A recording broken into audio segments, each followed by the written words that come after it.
niyicariye nkaba nicagingira telefone nti nta kibazo na sharijeri ndayimutiza pe.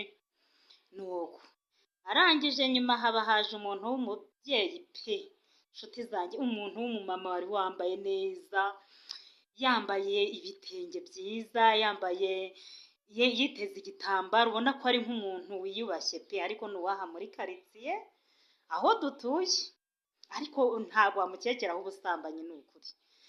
Ikintu cyaje kunsetsa ni ikihe rero, ni uko yambwiye ati ndashaka umuntu w'umupapa undangiye ko ari ahangaha.